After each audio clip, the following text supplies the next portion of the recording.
Hello guys. So literature के portion में कल हमने चार्ल्स डिकेंस को पढ़ दिया, तो बेसिकली हम सब विक्टोरियंस को डिस्कस कर दें। और विक्टोरियंस में एक इम्पॉर्टेंट नाम हमें देखने को मिलता है, मैथ्यू अर्नोल्ड का। ठीक है। सो आज का जो सेशन होगा, मैथ्यू अर्नोल्ड के बारे में हम जानने की कोशिश करेंगे, इनकी बायोग्राफी, इनके कुछ इंपॉर्टेंट वर्क। और सिंस ये क्रिटिक के रूप में ज़्यादा प्रसिद्ध हुए, तो इनके क्रिटिकल वर्क्स के बारे में भी हम सब जानने की आज कोशिश करें।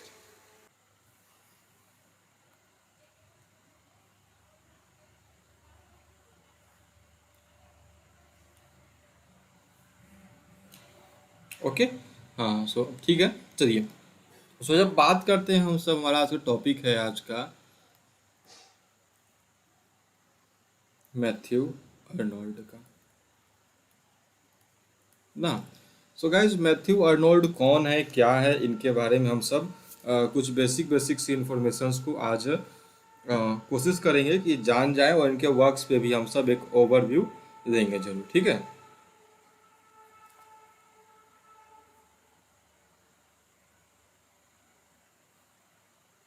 चलिए। सो मैथ्यू अर्नोल्ड के बारे में बात की जाए, सो इनका जन्म होता है, born on, Matthew Arnold was born on 24 दिसंबर 1822। ठीक है। जगह का नाम है दोस्तों लालेहम, मिडिल सेक्स, इंग्लैंड।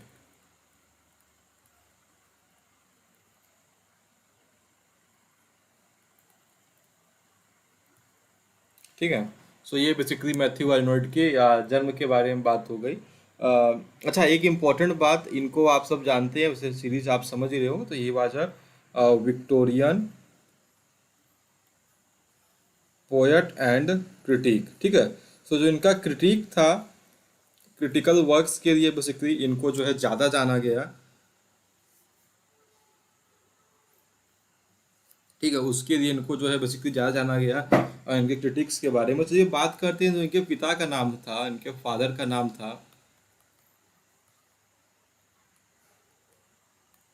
इस father name was Thomas Arnold.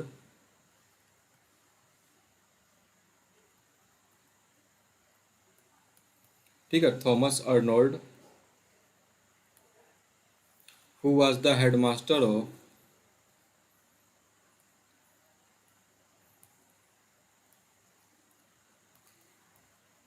Rugby school. ठीक है। तो रग्बी स्कूल के हेडमास्टर थे थॉमस अर्नोल्ड। ये जो थे उन्हीं के पुत्र हैं। बड़े ही फेमस, बेसिकली अगर आप सब जानो हो, अगर थॉमस अर्नोल्ड अपने टाइम के एक फेमस व्यक्ति में उनका गिनती होता है। ठीक है। माँ के बारे में बात की जाए, इनकी माँ का नाम है, mother's name was Mary Penrose Arnold. ठीक है। तो ये कुछ जो बेसिक इन्फॉर्मेशन है वो आपको एकदम याद होना चाहिए ना। अगर बात की जाए थॉमस अर्नोल्ड के बारे में, ही वेंट टू स्कूल,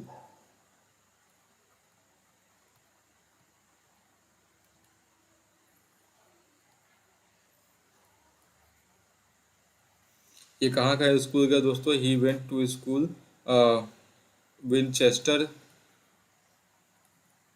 विनचेस्टर में उन्होंने पढ़ाई की थी, एंड रग्बी स्कूल। ठीक है। सो ये बेसिकली यहाँ पर दोनों स्कूल में इनकी बेसिक सी एजुकेशन जो आपको देखने को मिल जाएगी। ठीक है। सो उसके बाद बात करते हैं, इनको एडमिशन मिल जाता है बेलियाल कॉलेज, ऑक्सफोर्ड से इन्होंने एजुकेशन अपनी प्राप्त की। ठीक है। Further he studied eight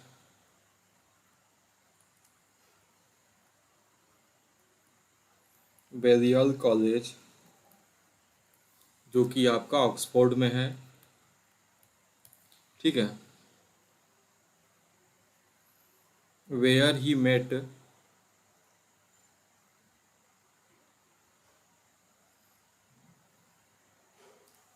where he met जहाँ पे इनकी मुलाकात होती है, इनके एक दोस्त बन जाते हैं, लाइफ लॉन्ग फ्रेंड रहते हैं बेसिकली वो।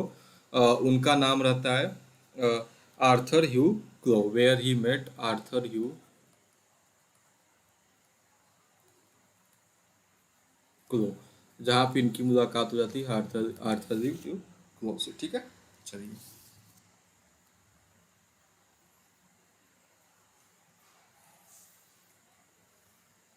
आगे बात करें दोस्तों, तो इनका जो पहला जो वर्क था, ही बिकेम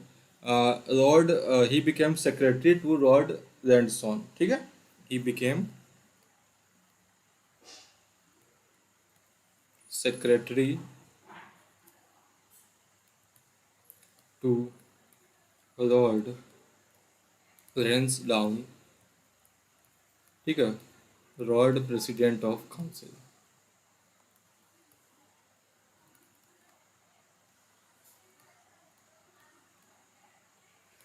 इन 1847, 1847 में सिकरी इनको मिलता है। ठीक है, इसके ठीक 2 साल बाद जो था, इनको जो था इंस्पेक्टर ऑफ स्कूल्स बनते हैं, ठीक 1847 के 2 साल बाद। Okay, he was appointed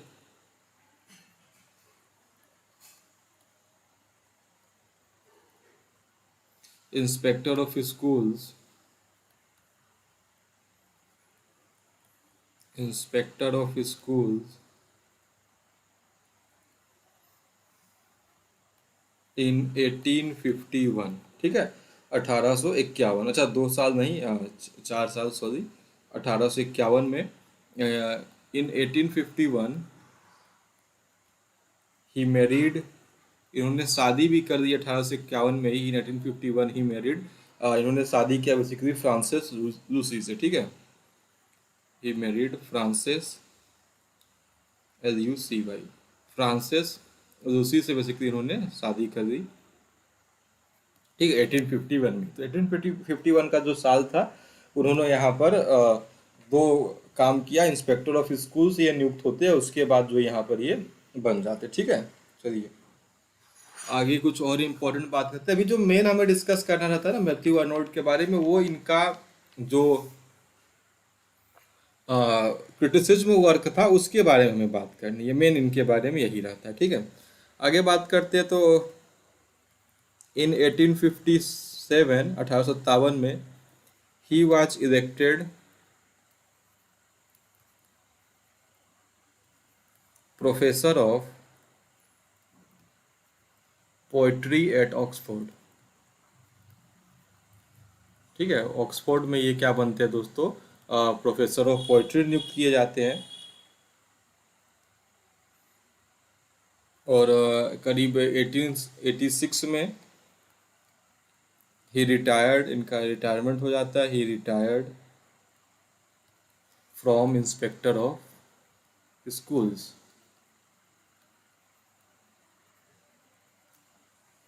inspector of schools के पोस्ट से ये क्या है दोस्तों, रिटायर हो जाते हैं। और फाइनली 5 अप्रैल, सॉरी 15 अप्रैल 1886 को ही डाई, इनकी डेथ हो जाती है, ठीक है। सो ये तो कुछ बातें थी, आप इसको यहाँ इनकी छोटी सी बायोग्राफी हमने डिस्कस किया, जो इम्पोर्टेंट फैक्ट्स थे। अब देखो, जो मैथ्यू अर्नोल्ड पढ़ने का मतलब होता है, आप मैथ्यू अर्नोल्ड के क्रिटिकल वर्क्स के बारे में जानें, ठीक है। मैथ्यू अर्नोल्ड के जब क्रिटिकल वर्क्स को जानेंगे तब आपको समझ में आएगा। तो हेडिंग डालते हैं हम सब, Matthew Arnold as a critic, Matthew Arnold as a critic. So एक क्रिटिक के रूप में जब मैथ्यू अर्नोल्ड को आप पढ़ोगे, सो बेसिकली इनके जो लाइफ, जो इनका जो ड्यूरेशन है, लाइफ पीरियड है, आप उसको 3 पार्ट्स में डिवाइड करके पढ़ते हो, ठीक है। 3 पार्ट में जो हम इसको 3 फेज आप कह सकते हो, उसमें डिवाइड करके पढ़ते हैं, 1853 से लेकर 1866 ना। इनको आप इनका फर्स्ट फेज जो हम सब कहते हैं, तो उसके बारे में हमसे डिस्कस करते हैं, Matthew Arnold as a critic. So ये फर्स्ट फेज है 1853 से लेकर 1866 तक। सो जब फर्स्ट फेज के बारे में गाइज आप सब बात करोगे, सो इन्होंने जो सबसे जो इसमें इम्पोर्टेंट वर्क लिखा, तो उसका नाम था प्रीफेस टू द पोएम्स, ठीक है। सो जिसमें सबसे जो इम्पोर्टेंट वर्क आया, the preface to the poem, the preface to the poems 1853, ठीक है। आफ्टर डेट इनका जो सेकेंड वर्क आया, on translating Homer, on translating Homer in 1861 में। ऐसे इन क्रिटिसिज्म इनका आया था, आपको याद होगा, ऐसे इन क्रिटिसिज्म द फर्स्ट सीरीज, ये 1866 में। ठीक है। एंड जो इनका नेक्स्ट आया था इसी साल, वो आया था ऐसे ऑन द स्टडी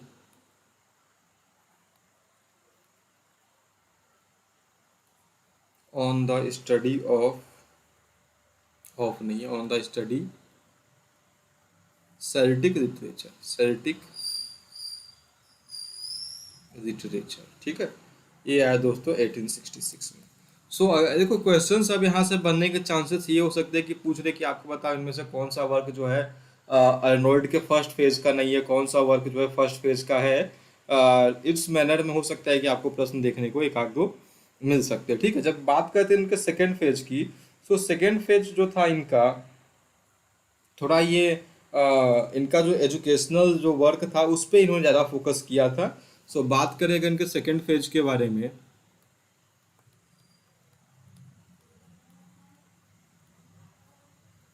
जो गाइस सेकेंड फेज था इसमें इन्होंने बड़े शानदार वर्क लिखे, जो इसमें एक सबसे इम्पोर्टेंट नाम आता है कल्चर एंड एनार्की। ठीक है। अभी इन सबको डिस्कस करेंगे हम डिटेल में, भी थोड़ी बहुत जानकारी देंगे इन सब के बारे में 1869 में। ठीक है। Saint Paul and Protestantism, okay, in 1870, 1870 में इनका ये वर्क आया था। बात करते हैं लिटरेचर एंड डोगमा, बड़ा ही फेमस वर्क हुआ इनका, लिटरेचर एंड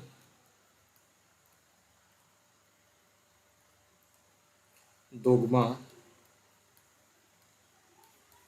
1873 में।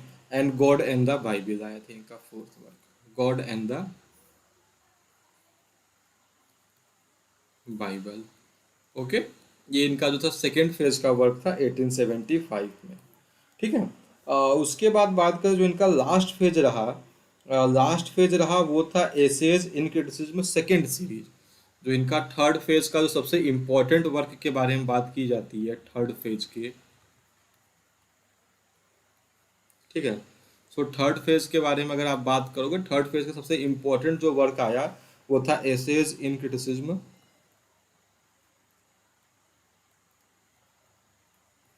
Criticism second series. कब आया था? 1888 में, 1888, जिस ईयर जो है इनकी डेथ होती है। ठीक है। सो ये देखो यहाँ पे बात हमने कर दिया किसके बारे में, मैथ्यू अर्नोल्ड के बारे में। इनका जो क्रिटिकल जो वो रहा, अभी देखो इन्होंने ढेर सारे वर्ड्स दिए, टचस्टोन मेथड दिया इन्होंने, बारबेरियंस बताया, फिलिस्तीन्स बताए थे ना, पॉपुलेंस के बारे में बताया, तो उन सबको भी अभी हमें देखना है। ठीक है। अब बात करें अगर मैथ्यू अर्नोल्ड के वर्क के बारे में, तो वर्क भी काफ़ी इनके शानदार शानदार वर्क रहे, तो उसके बारे में हम थोड़ा डिस्कस करते हैं, फिर उन वर्क्स को थोड़ी कोशिश करेंगे कि डिटेल में हम सब पढ़ लें। ठीक है। सो जो इनके वर्क्स के जो वो आए थे, जो सीरीज आया था, उसमें सबसे इम्पोर्टेंट सीरीज आता है दोस्तों इनके वर्क में पोयम, जो आया था 1853 में। ठीक है। सो पोयम में इनके बड़े इंपॉर्टेंट इंपॉर्टेंट वर्क्स आए हुए हैं, आप इसको जरूर याद रखिएगा। एक आया था इनका Sohrab and Rustum, Sohrab and Rustum, the scholar गिप्सी,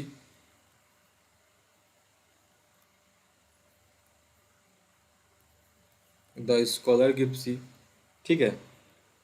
memorial verses. ठीक है। उसके बाद जो इनका अगला एडिशन आया था पोयम का ही, पोयम नाम था उसका, पोयम सेकेंड सीरीज। जो पोयम सेकेंड सीरीज में बाकी सब वर्क्स तो सेम थे, जो नया वर्क आया था उसका नाम था दोस्तों बार्डर डेड। ठीक है। बार्डर डेड करके जो इनका नेक्स्ट वर्क जो आया हुआ था। ठीक है।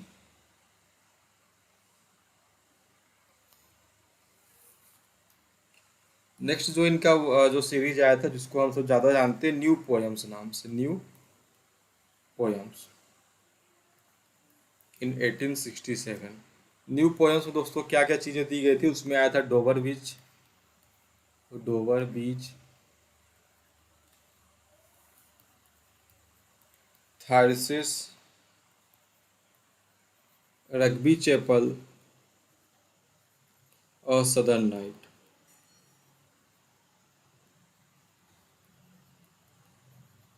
ठीक है। और भी ढेर सारे वर्क्स हैं, तो उसमें अभी हम नहीं जाते हैं, जो हमें चीज़ें हैं अभी उसको अभी हम सब पहले इतना देख लेते हैं, उसके बाद इनके जो एडिशनल वर्क्स थे उसकी ओर हम सब बढ़ेंगे। ठीक है। सो अगर बात की जाए, ये इनका जो था, कुछ चीज़ें यहाँ पर थी जो इनके कुछ और जो टर्म्स आप सभी लोग जानते रहना, मैं आपको इम्पोर्टेंट फैक्ट्स यहाँ पे बता देता हूँ। ठीक है। सबसे जो इम्पोर्टेंट फैक्ट था, इनको जो है ये जीतते हैं न्यूडिगेट प्राइज। ठीक है।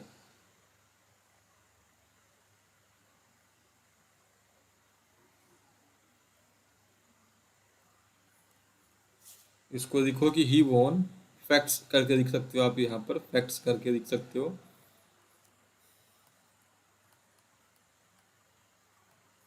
ही वोन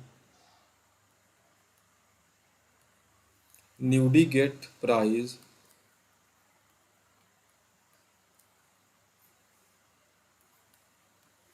फॉर हिज पोयम, और उस पोयम का नाम क्या है दोस्तों, Cromwell. For his poem Cromwell.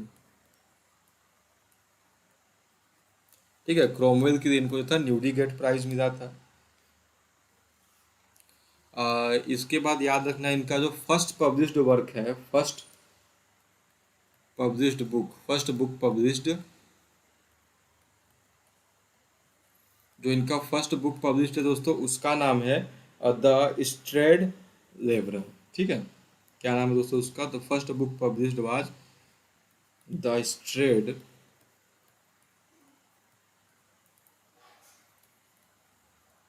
Labour. And ये जो पब्लिश हुआ था, ये एनोनिमसली पब्लिश हुआ था, एनोनिमसली पब्लिश्ड। ठीक है। बस इसमें एक इनिशियल इनका आया था, इनका जो नाम का जो पहला अक्षर है ए। ठीक है। इनिशियली पब्लिश हुआ था सिक्स नाम से, ए के नाम से। ठीक है। चलिए आगे बात करते हैं इनके अदर फैक्ट्स के बारे में। सो आप याद रखिएगा, जो ये इनके दो इम्पोर्टेंट नाम है कि जो इनको क्रोमवेल प्राइज मिला था, सॉरी न्यूडिगेट प्राइज मिला था क्रोमवेल वर्क के लिए, और द फर्स्ट बुक जो था इनका पब्लिश हुआ था, उसका नाम था द स्ट्रेड लिबरल। ठीक है। आगे बात कर सकते हो आप यहाँ पर कि जो इनका दो वर्क है बड़ा इंपॉर्टेंट सा, रेजिग्नेशन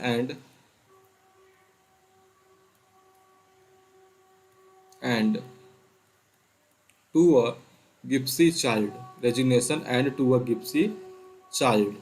ये जो दो वर्क है दोस्तों, ये दो वर्क क्या करते हैं, shows that he was a disciple of, ये शो करते कि डिसिपल थे किसके, विलियम वर्ड्सवर्थ के, विलियम वर्ड्सवर्थ। ठीक है। ये देखो इनके बारे में कुछ इंपॉर्टेंट फैक्ट्स है जो आपको पता होना चाहिए। बात करते हैं अगर इनके लिटरेरी चीज़ों के बारे में, तो सबसे जो इनका सबसे इम्पोर्टेंट वर्क आया दोस्तों, अभी चीज़ों को हम डिटेल में डिस्कस करेंगे, तो इन्होंने इंग्लिश सोसाइटी को देखो तीन पार्ट्स में डिवाइड किया था। ठीक है। तो आप यहाँ मेंशन कर सकते हो कि Arnold classifies the English society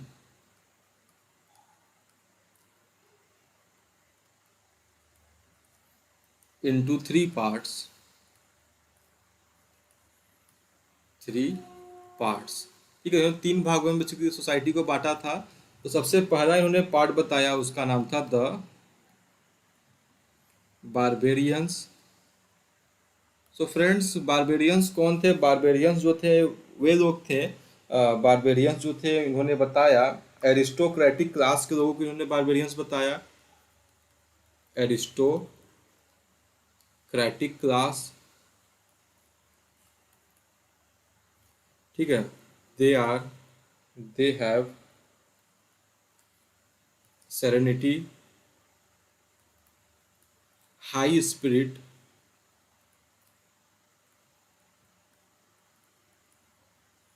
and manners. ठीक है, इनके पास क्या क्या चीज़ दोस्तों?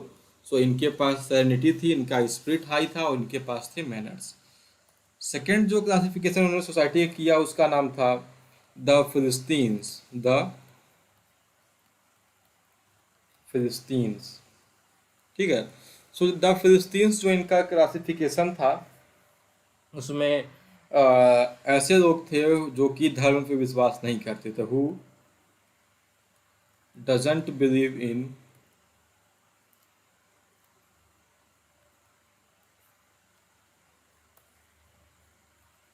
बिलीव इन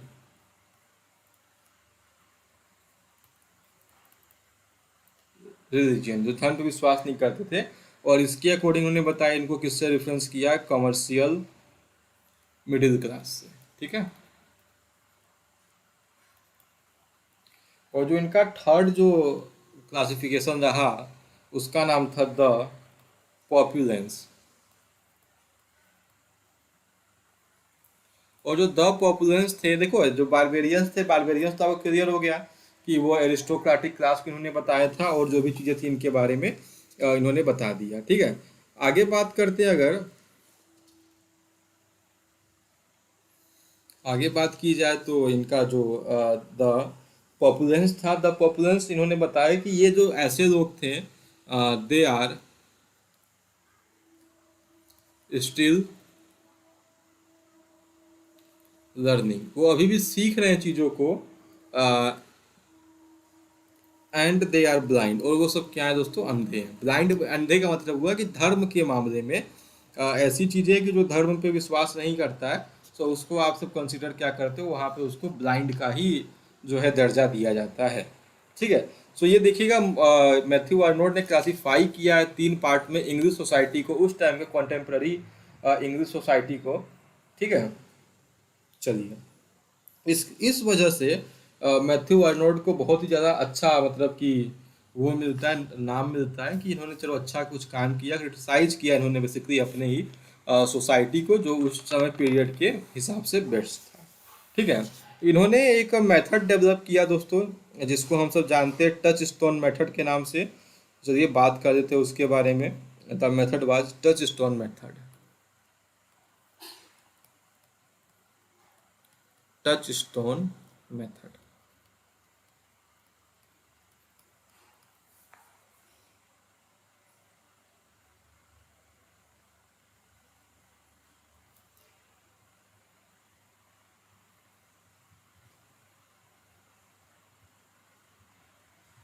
ठीक है, so guys touch stone method क्या? ये एक तरीका है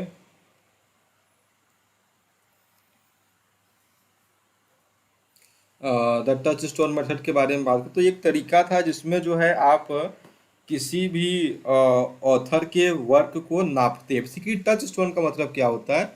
कसौटी जिसको हम सब कहते हैं, उसको हम सब यहाँ पर कहते हैं। ठीक है, चलिए, इसके बारे में सबसे पहली बात की जाए तो सबसे पहले जो इसका इंट्रोडक्शन हमें मिला था, first introduced in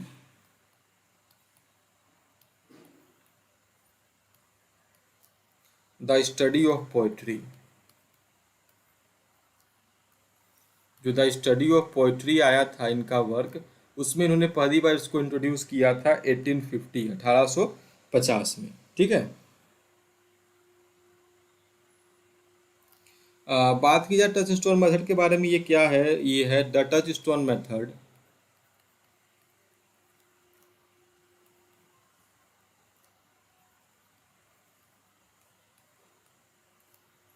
introduced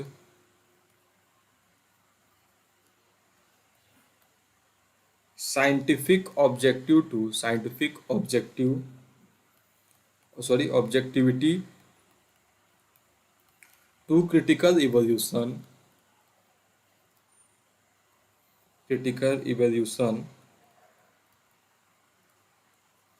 by providing comparison by providing comparison and analysis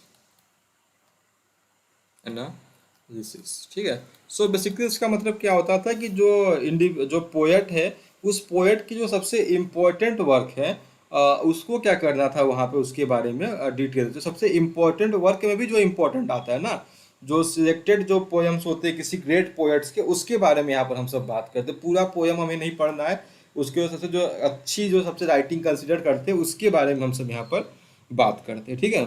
इनके अकॉर्डिंग चौसर, ड्राइडन, पॉप, शेली ये सब क्या थे, छोटे पड़ गए क्योंकि उन्हें में हाई सीरियसनेस की कमी थी। ठीक है, आप सब इसको भी मेंशन करो, बड़ा इंपॉर्टेंट फैक्ट है यहाँ पर। चौसर, ड्राइडन, पोप एंड शेली, इनके अंदर क्या था दोस्तों, लैक ऑफ हाई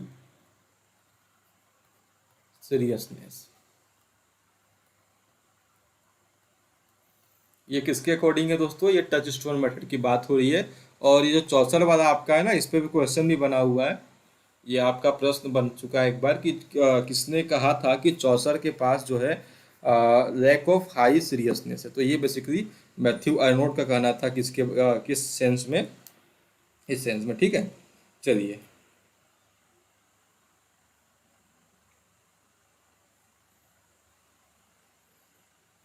आप इस चीज़ को याद रखिएगा। तो अगर बात की जाती है यहाँ पर मैथ्यू अर्नोल्ड के बारे में, तो जो इनका क्रिटिसिज्म था वो हमने देखा, इनका सोसाइटी उन्होंने कैसे क्लासीफाई किया वो हमने जाना, इनके बारे में 3 फैक्ट्स हमने जान लिए। अब इनके जो वर्क्स हुए, जो इम्पोर्टेंट वर्क्स हुए जिससे इनको बहुत ज़्यादा प्रसिद्धि मिली, वो तो हमने देखा। आगे कुछ और चीज़ों को हम सब जानते हैं यहाँ पर, ठीक है।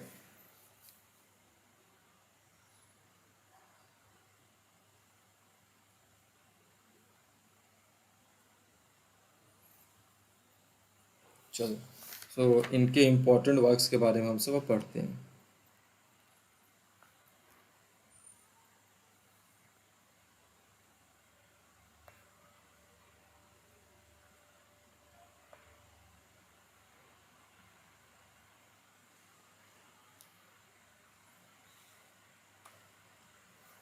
सबसे पहले आप इनका एक वर्क आया था शेक्सपियर के ऊपर, ठीक है, उसके बारे में हम सब पढ़ देते हैं, ठीक है। इनका वर्क आया था शेक्सपियर नाम से, 18 कंपोज हुआ था बेसिकली 1844 में, और पब्लिश करवाया था इन्होंने 1849 में, ठीक है। जो इसमें ये जो था, इन्होंने ट्रिब्यूट किया शेक्सपियर को, और उसके बारे में जो सबसे इंपॉर्टेंट लाइन होती है उसको इन्होंने लिखा था कि others abide our question, others avoid our question, thou art free. Thou मतलब शेक्सपियर, आर्ट फ्री, ठीक है। एक इसकी इंपॉर्टेंट लाइन ये थी। दूसरी जो इसकी में इंपॉर्टेंट लाइन आई थी दोस्तों, सेल्फ स्कूल्ड, ठीक है, सेल्फ स्कूल्ड,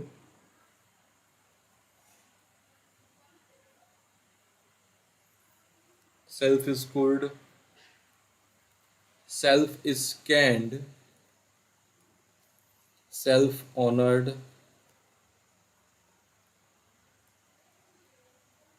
सेल्फ सिक्योर्ड, ये इन्होंने कहा है किसमें, इनका जो वर्क आया था शेक्सपियर के बारे में, ठीक है। आप इसको अच्छे से याद रखिएगा, ठीक है। बात करते जो सबसे जो इनका एकदम खतरनाक सा वर्क, अभी मेमोरियल वर्सेस हो गया, डोवर बीच हो गया, उन सब पे भी हम सब आते हैं। उससे पर जो इनके कुछ और जो छोटे मोटे माइनर वर्क्स थे उसके बारे में हम सब बात कर देते। तो उसमें एक इम्पोर्टेंट नाम आता है दोस्तों, द फोरसेकंड मरमैन का। नंबर सेकंड में बात की जाए अगर, द फोरसेकंड मरमैन, ठीक है। द फोरसेकंड मरमैन था, ये basically based on a Danish folk tell,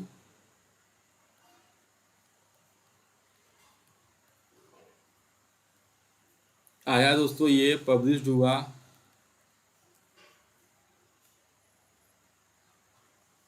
1849, ठीक है। देखो, मरमेन क्या होता है, सबसे पहली बात तो आप इस ये जान लो कि मरमेन्स क्या होते हैं। तो मरमेन एक जो आपने एक टर्म जरूर सुना होगा आप सभी लोगों ने, मरमेड, ठीक है।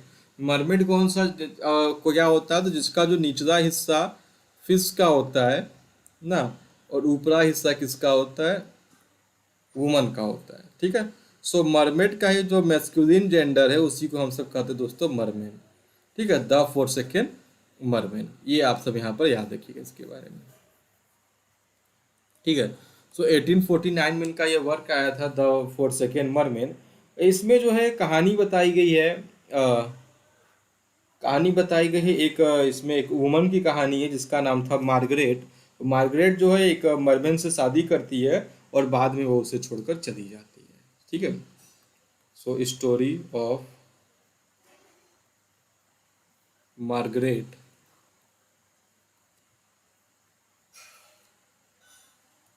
who marries a merman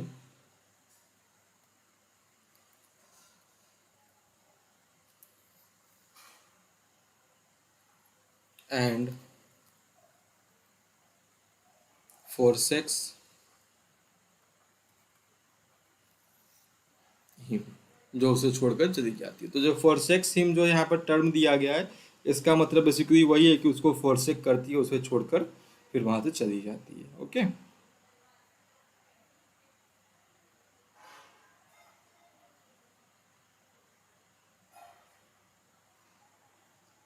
चलो।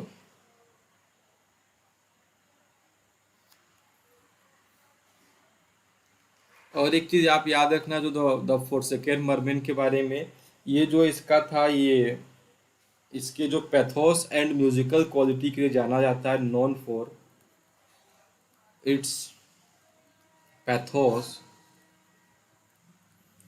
And musical quality. ठीक है, ये इन दोनों के लिए बेसिकली ये वाला जो पोयम है इनका फेमस हुआ, इनकी जो पैथोस और जो म्यूजिकल क्वालिटीज थी उस लिए। ठीक है। अब जो इनका जो एक सबसे जो बड़ा वर्क जो हम सब जानते हैं, आया था मेमोरियल वर्सेस, उसके बारे में थोड़ी बहुत हम सब बात कर देते हैं। So the next work is memorial versus.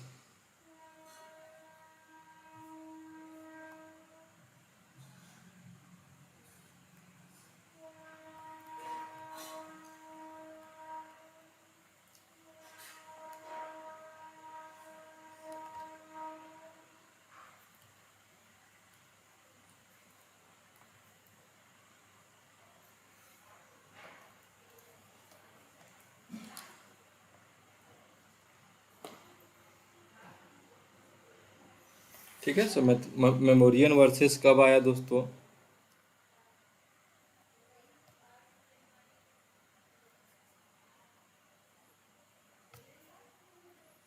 It is an elegy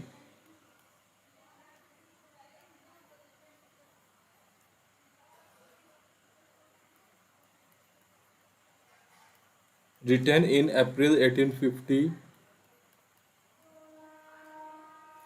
to mourn the death of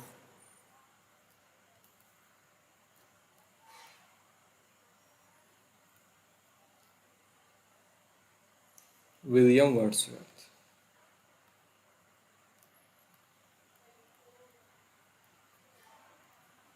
ठीक है, विलियम वर्ड्सवर्थ की डेथ पे इन्होंने मौन करने के लिए बेसिकली यहाँ पर लिखा था।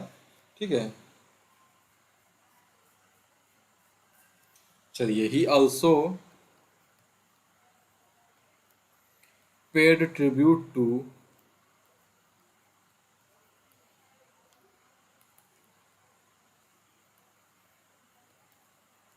इन्होंने और किसको ट्रिब्यूट किया था दोस्तों? गोथे को एंड बायरन। गोथे और बायरन को भी इन्होंने बेसिकली यहाँ पर ट्रिब्यूट किया था, बायरन। ठीक है, ये इनका जो मेमोरियल वर्सेस था।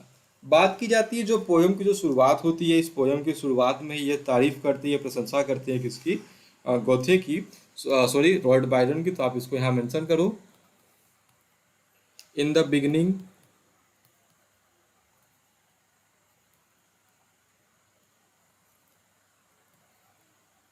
Matthew Arnold praises Lord Byron, जो कि लॉर्ड बायरन की प्रशंसा करते हैं।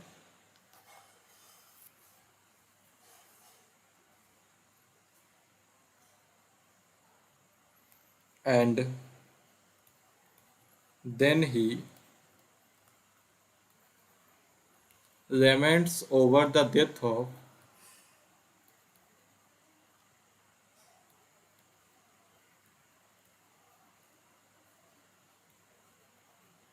ठीक है, इस गौथे के फिर डेथ पे ये क्या करते हैं, वहाँ पे फिर लेमेंट करते हैं। ठीक है, सबसे पहले लॉर्ड बायरन के ऊपर बात करते हैं। उसके बाद जो है कहाँ पर आते हैं, लॉर्ड गौथे के ऊपर आते हैं। फाइनली अर्नोल्ड प्रेजेज, उसके बाद ये फाइनल किसको प्रेज करते हैं, विलियम वर्ड्सवर्थ को, विलियम वर्ड्सवर्थ।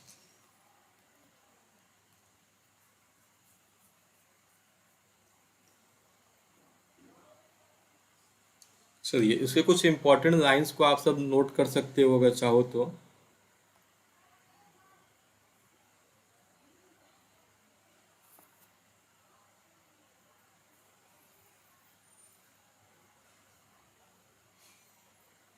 ठीक है, जो इसकी जो शुरू जो स्टेंजा से मैंने आपको वहाँ बताया कि इन्होंने कैसे कैसे किसकी तारीफ की है, सो आप इसको यहाँ लिख सकते हो कि Goethe in Weimar's lips and Greece long since saw Byron's struggle seize.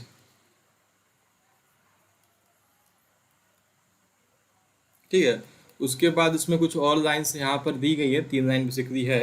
आगे जो लास्ट लाइन इसमें आता है इस स्टेंजा का कि we stand today by Wordsworth tomb.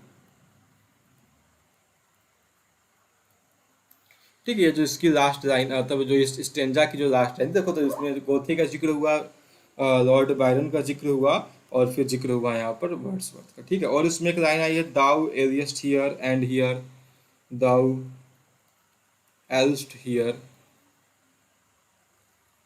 And here. इसमें फिर ये एक और लाइन आती है कि the turmoil of expiring life he said, जो इन्होंने कहा वो इम्पोर्टेंट है कि द एंड इज एवरीवेयर, अंत जो है चारों तरफ है, द एंड इज एवरीवेयर। ठीक है, the end is everywhere, art still has truth.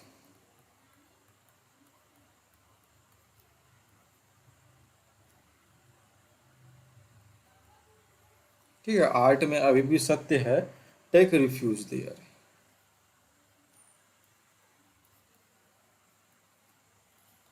वहां पे जाके क्या लेना है दोस्तों, बेसिकली रिफ्यूज लेना है। ठीक है, चलो। सो ये देखो, इनका मेमोरियल वर्सेस था, जो इसमें सबसे जो इम्पोर्टेंट से इम्पोर्टेंट जो क्वेश्चन बनेगा वो आपसे यही पूछता है बेसिक सा कि इसमें इन्होंने किसके बारे में बात किया। तो 3 नाम आपको याद रखना, वर्ड्सवर्थ, गोथी एंड लॉर्ड बायरन। ठीक है, तो शेक्सपियर हो गया आपका, मेमोरियल वर्सेस हो गया। उसके बाद अगर हम सब बात करते हैं जो इनका जो नेक्स्ट इंपॉर्टेंट वर्क आया था, सोहराब एंड रुस्तम के बारे में। सो हेडिंग डाल सकते हैं आप, सोहराब ज़्यादा कुछ है नहीं। सो सोहराब एंड रुस्तम।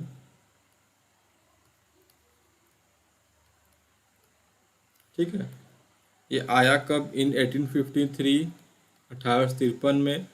एक नरेटिव पोयम है।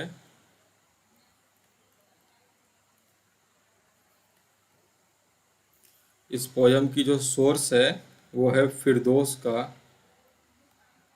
शाहनामा। फिरदौस का जो शाहनामा है वो बेसिकली इस पोयम का क्या आप सब समझ सकते हैं कि सोर्स है। ठीक है, जो फिरदौस का शाहनामा इस पोयम का सोर्स है। ठीक है,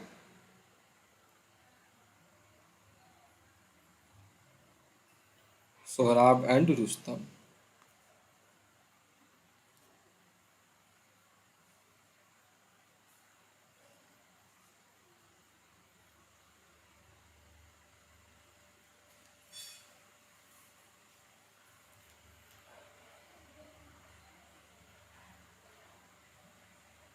चलिए, सो ये आपके बारे में बात हुई कि सोहराब एंड रुस्तम के बारे में। इसका इनका इसी साल एक नेक्स्ट जो वर्क आया था, the scholar gipsy, the scholar gipsy. ठीक है, द स्कॉलर गिप्सी आया दोस्तों, ये भी 1853 में ही। सबसे बड़ी बात जो तो है द स्कॉलर गिप्सी के बारे में, ये आपको पता होना चाहिए कि ये जो है जोसेफ ग्रानविल का एक वर्क आया था, वेनिसिटी ऑफ डॉग्मेटाइजेशन, उस पे बेसिकली ये बेस्ड है। ठीक है, इसको आप सब मेंशन कर सकते हैं यहाँ पर, बेस्ड ऑन 17th सेंचुरी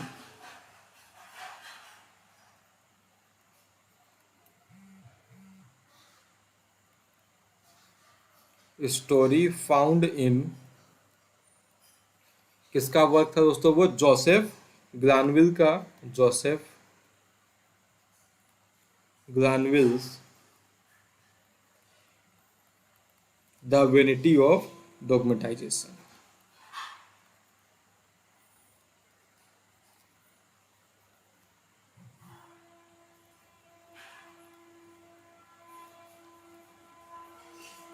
ठीक है, जो वर्क आया था 1661 में।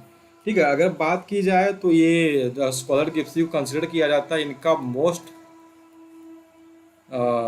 नहीं सॉरी बेस्ट पोयम।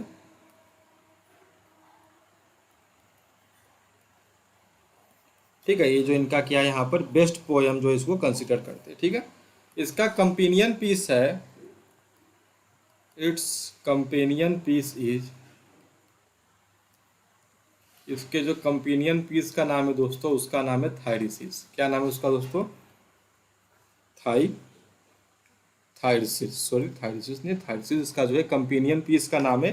बड़ा ही अच्छा ये बेसिकली, अगर आप इस पोएम को देखोगे तो बड़ा अच्छा लगता है। इस पोएम के जो कुछ लाइंस है वो मैं आपको बताता हूँ कि TISS date from change to change their being laws. ठीक है, इसकी इंपॉर्टेंट लाइंस को आप सब लिखते चलो यहाँ पर, TISS that from change to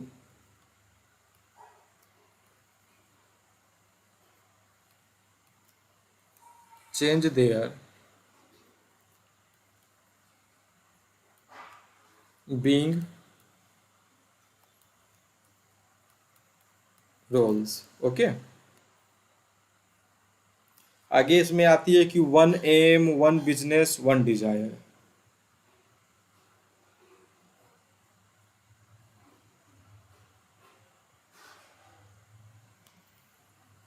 one M, one business,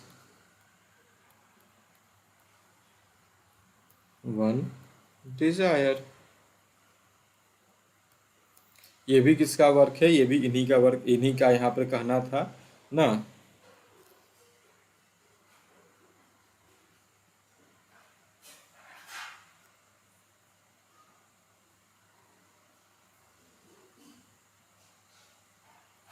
और इस पोयम के बारे में कहा था, जो पोयम है ये मैथ्यू अर्नोल्ड का एटीट्यूड बताती है जीवन के प्रति। ठीक है, दिस पोयम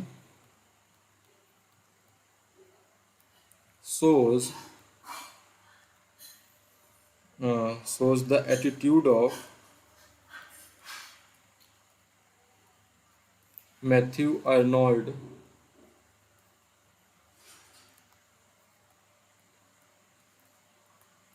towards life। जीवन के प्रति जो मैथ्यू अर्नोल्ड का वो है व्यू, इसके बारे में बताती है। ठीक है, इस पोयम को अगर आप पढ़ोगे तो इसमें आपको मेलनकली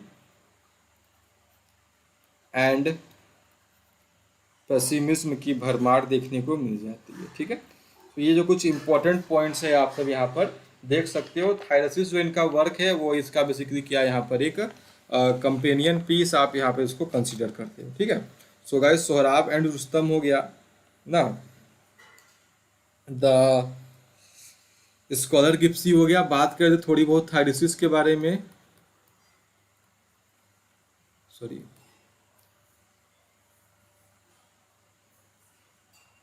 थायरसिस,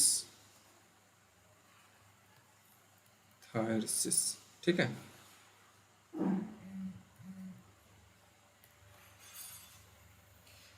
लिखा गया इसको इन 1865 to commemorate his friend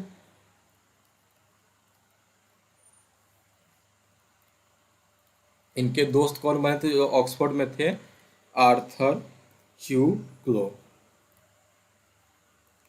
Arthur Hugh Clough, who had died in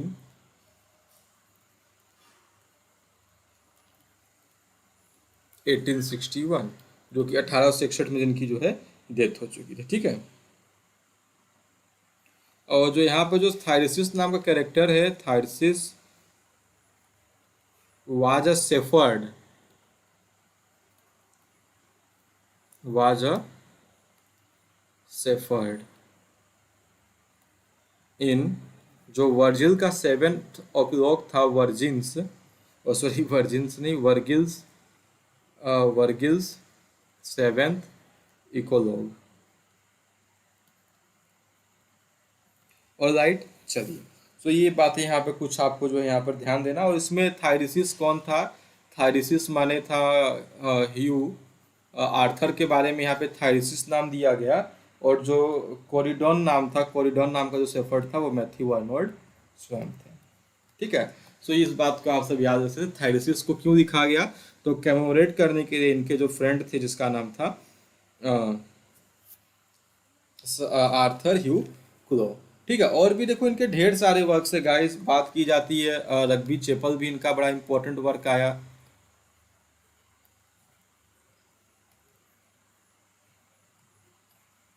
rugby chapel, ठीक है, बेसिकली ये भी क्या है, यहाँ पर एक इलेजी है,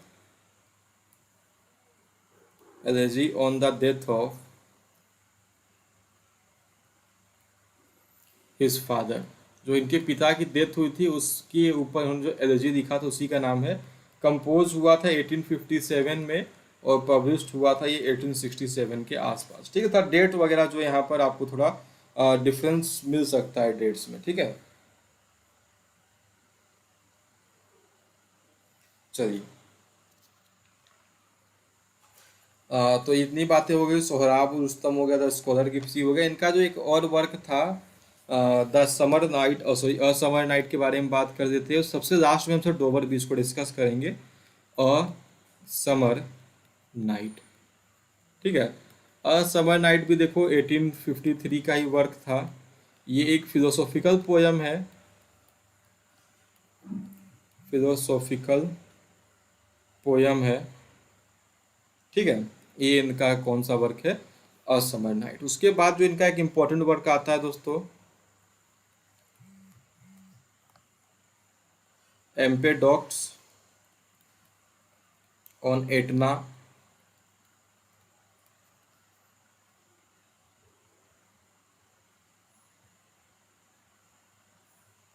ठीक है, एम्पेडॉक्स ऑन एटना, इसके बारे में सबसे इम्पोर्टेंट बात है कि एक पोइटिक ड्रामा था, पोइटिक ड्रामा।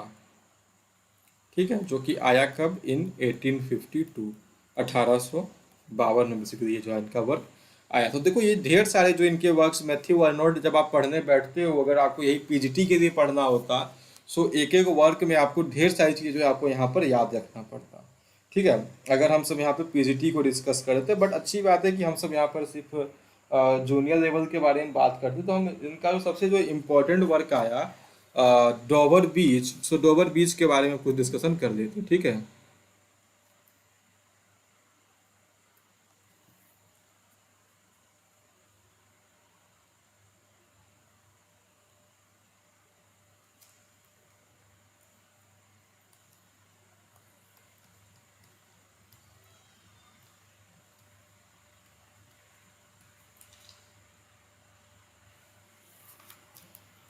सो डोवर बीच दोस्तों आया था 1867 में।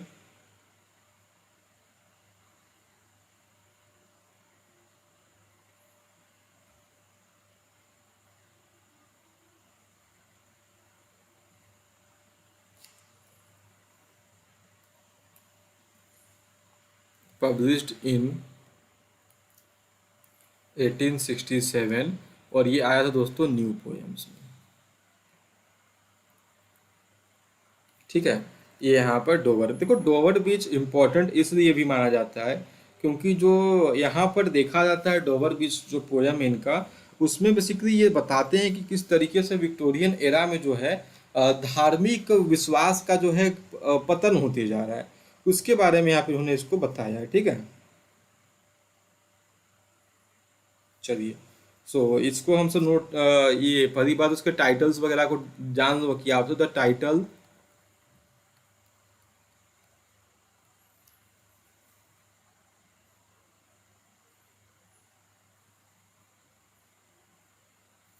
Local and subject of the poems descriptive subject of the poems, the subject of the poems descriptive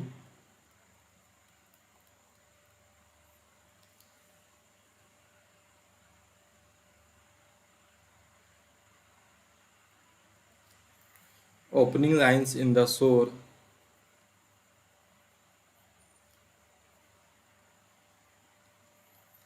is the shore of the English ferry port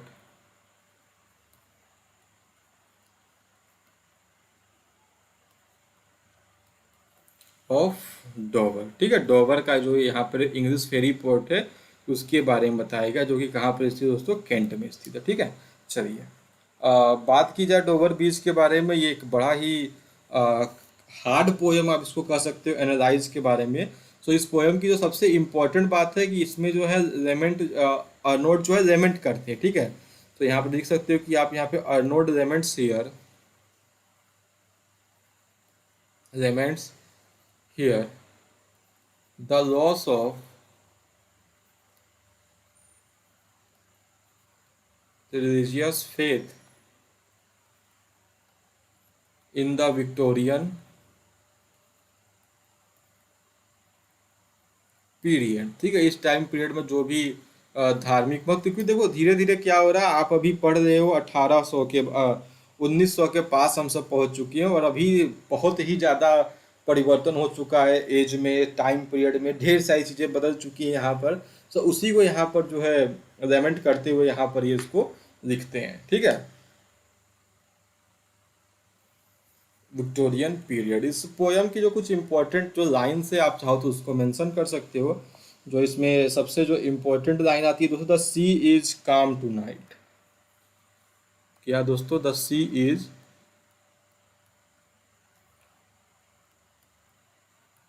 काम tonight, the tide is full,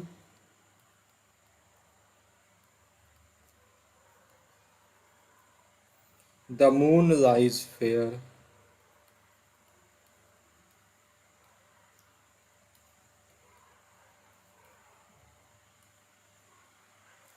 upon the straits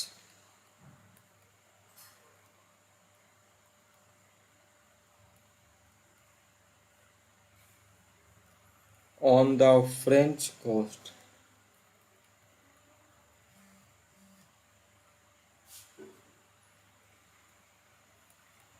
ठीक है, और इसमें एक line आती है, the sea of faith,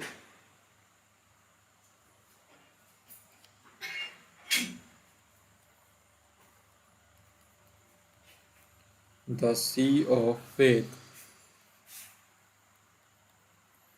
was once to at the full and round earth's shore।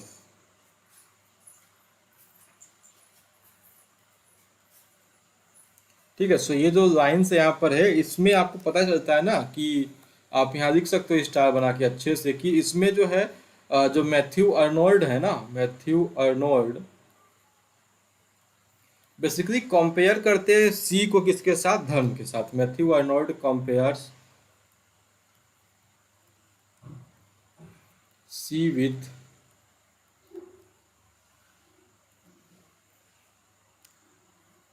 Religion, धर्म के साथ। ठीक है, इन सारी लाइन्स को हमें पढ़ के जो है ऐसा ही, the sea of faith was once too at the full and round earth shore. इसके बाद भी लाइन से, they like the folds of bright girdle furled. ठीक है,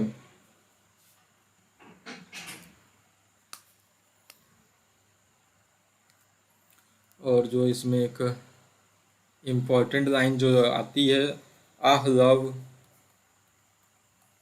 let us be true to one another, to one another, for the world which seems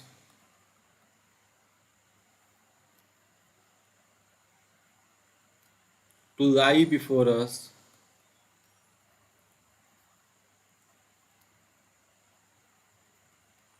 like a land of dreams ना। सो ये भी देखो लाइन जो है आपकी डोवर बीच की ही लाइन है, ठीक है। सो ये देखो बात हो गई आपकी डोवर बीच के बारे में ना, और बाकी देखो पोएम्स तो ढेर सारी है ना, डिस्कशन कितना भी कर दो, मैंने आपको बताया ना कि जूनियर सुपरडेट के हिसाब से इतनी चीज़ें काफ़ी है। आप जो इनका कुछ जो इम्पोर्टेंट जो इन्होंने क्रिटिसाइज किया, जो इनके क्रिटिकल कुछ वो थे उसको आप सब यहाँ पे जानते रहो। तो इन्होंने कहा था ही, जैसे नहीं इसको जैसे दिखते हो, age of prose and reason,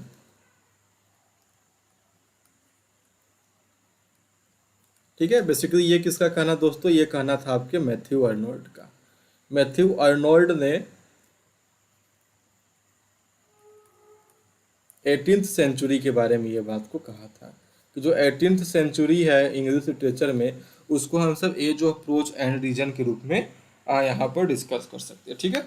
चलिए, सो जो मैथ्यू अर्नोल्ड के बारे में जितनी भी चीज़ें हैं बस ये डिस्कशन फिर मैं कहता हूँ कि ढेर सारी चीज़ों पे हो सकता था, बट इतना चीज़ें जो है यहाँ पर इनके बारे में काफ़ी है। और जो कुछ इनके छोटे मोटे बात हैं, जो इन्होंने कुछ क्रिटिकल रिमार्क्स वगैरह दिए थे, उसको हम सब कल 10-15 मिनट लगेगा हमें, हम उसको कल जरूर डिस्कस कर देंगे। उसके बाद हम सब कल फिर अपने नेक्स्ट ऑथर को स्टार्ट कर देंगे, ठीक है। चलिए, तो ये विक्टोरियन एरा के एक इम्पॉर्टेंट फिगर थे जिनका नाम है मैथ्यू अर्नोल्ड। इनके कुछ इंपॉर्टेंट वर्क्स हमने जाना, इनका क्रिटिसिज्म जाना हमने, और इनकी बायोग्राफी हमने ठीक है।